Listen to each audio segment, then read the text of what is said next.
Today we're going to be painting this loose and bright poppy filled landscape. So if you'd like to paint it with me, grab your paint and let's get straight into it. For supplies, I have a canvas, a spray bottle, a jar of water, a long flat brush, a makeup brush, 2 wide flat brushes, a filbert brush small and large, another flat brush, a palette knife and a paper palette. For colours, I'll be using cerulean blue, titanium white, ultramarine blue, and then I'll be mixing primary red and primary yellow to blend a orange together, and ultramarine blue with primary yellow to mix a green, and also some pale olive. For the poppies, I'll be using quinacridone red and some cadmium red as well.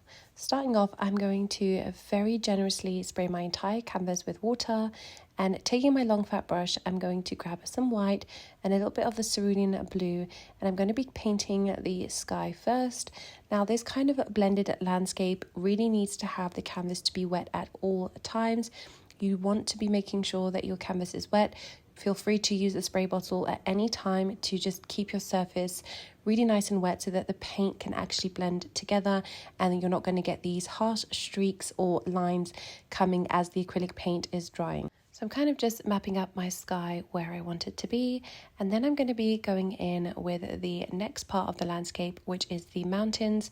And for this, I'm mixing a little bit of the red and yellow, and I'm going to be mixing this into my ultramarine blue, and this is to kind of neutralize it, as orange is the complementary color of blue. So when we're going to mix it together, it's going to neutralize it and make it look a bit more of a realistic, rather than having the blue of the mountains be very bright and vivid. I kind of wanted it to blend in the background and have the poppies stand out more.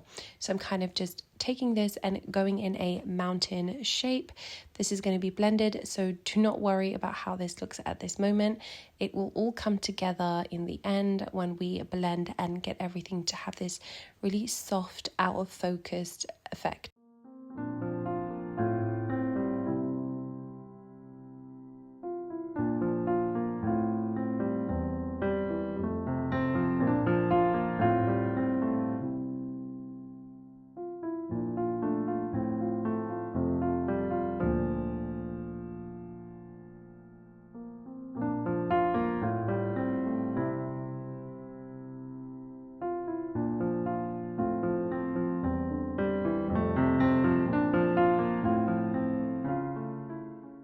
Once the mountains are painted, I'm going to be going in with a little bit of white around the edge of that blue, and going in now with my cadmium red and also some of the quinacridone red. I'm even grabbing some of the yellow because I kind of want there to be hues of orange, a deeper red and a more cold red, just so that we have a variety of colours so that the painting isn't flat in the end. Just very loosely painting, putting some of the colour onto the canvas. Again, these kind of they don't need to look perfect. It is just painting down shapes and blobs for the moment, and just have fun when you're doing it, because painting is all about enjoying, and don't worry too much about the final results. What's most important is that you actually enjoy the process whilst you're painting it. Now, grabbing some of that primary yellow and the ultramarine blue, I'm going in and painting the grass as well. And so this is going to be the bottom colour, and again, as you can see, paint it in any way you want. You can paint it in zigzags, up and down. Just have fun and paint as much grass as you want.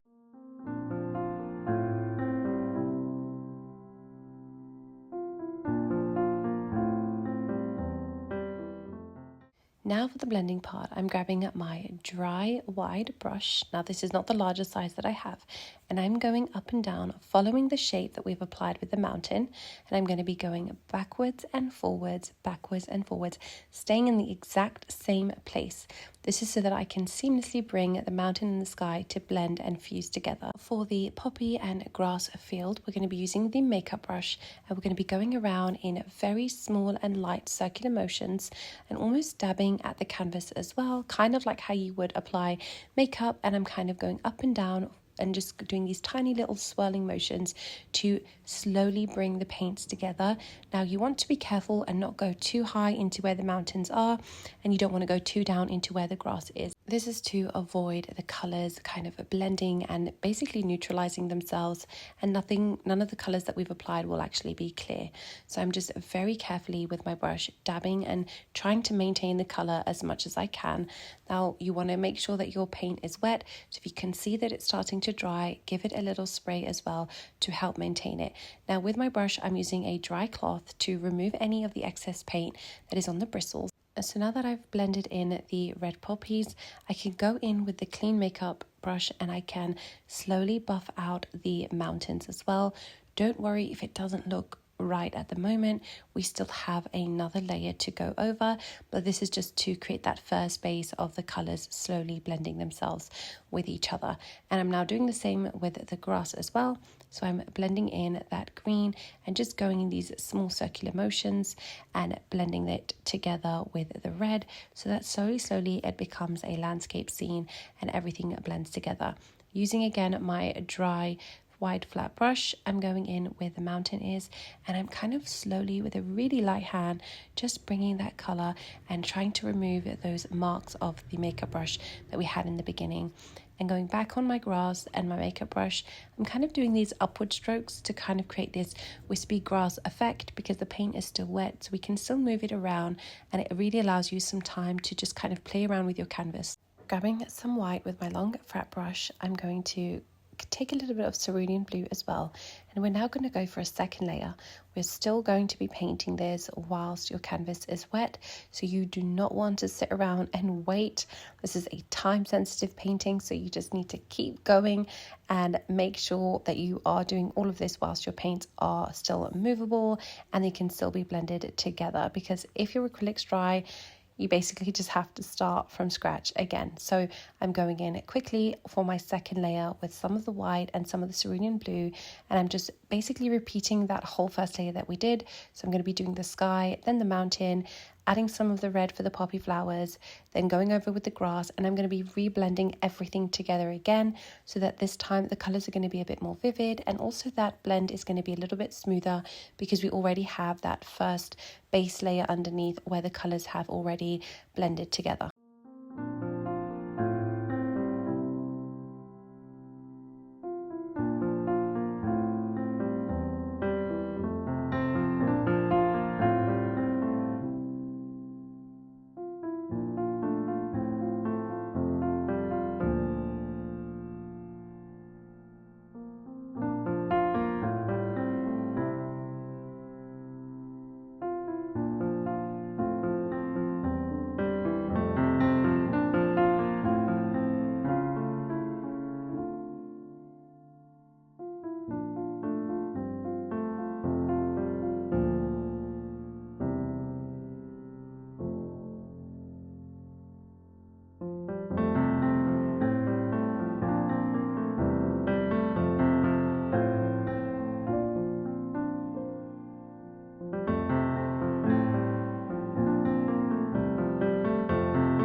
Once you're happy with the blend that you have, I'm going to be grabbing some of that cadmium red and also some of the quinacridone red as they've kind of blended in together. With my small velvet brush, I'm just going to be creating these kind of small petals. Now, I love to paint flowers in a more loose and interpretive style. I don't really attempt for realism. So this is just going to be me interpreting these beautiful poppies by just creating these kind of loose flowers. I'm really not thinking about how I'm painting them. There's just some small leaves, some larger ones. Sometimes I'm holding my brush to the side, sometimes I'm holding it forward facing and pushing it down. I'm also maybe painting some different flowers. I really don't plan this part of my painting as I just kind of want to be free and let go of any kind of expectations that I have. I don't use a reference photo whenever I paint flowers, as I just want it to be a part where I can just express and have fun and let the creativity take over. And something that I love doing when I'm painting flowers is turning my canvas around in different ways so that I can actually paint in different directions. Being right-handed, I find that my flowers tend to lean to the left a lot, so a very easy way for me to kind of break up that cycle of painting in the same direction is just turning my canvas around, because my hand is naturally going to be now painting to the left, but it's going to be different when I flip the canvas back to its original position. So I'm just kind of going around and dotting these flowers and not really thinking about what I'm doing. I just love going for a variety, so doing some flowers that are really big and then just doing some single petals as well to kind of just represent a closed bud. So now that I kind of have a little bit of flowers going in different directions, I've put my canvas back in the same position and getting some more primary red and some primary yellow onto my paper palette. I'm going to grab my palette knife and kind of mix these in, but not all the way together, and use my palette knife to paint some of the flowers onto the canvas. This is a great way to add some texture and also create these more unique looking flowers that look really fun and just give off the impression of whatever it is that you're painting, rather than trying to really mimic a flower petal by petal, which I personally love when flowers do not look perfect and are not entirely representational of their original form. So I'm just going to continue kind of doing the same thing that I did with the brush, and I'm going to be turning my canvas around slowly and just keep on painting these flowers with my palette knife, also going back in with the brush until I feel happy with how the whole painting is coming together.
So grabbing my palette knife again and taking this time some ultramarine blue and the primary yellow, I'm kind of blending them slightly together so I get this green, and I'm going to be going where the grass is laid and adding some stems to the flowers as well as some grass and just kind of chunkier pieces with some texture just to make the painting a little bit more interesting and fun. This is really the part of the painting where you can kind of let go and just really play around and try different things with whatever different kind of palette knives you have, or even you can use a credit card. You can honestly just explore and experiment with this part of the painting, because now the blending is done, so the painting is just kind of slowly pulling together, and you can kind of play around with the colors and textures that you have on your palette, as well as the tools, so the brushes, the palette knife, or even different things from your house. Whatever you feel like you want to use, this part of the painting, it really allows you to explore that.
And this is the final result. If you found this video really helpful and enjoyed painting with me, then please make sure to give this video a thumbs up and subscribe, and I'll see you in the next video.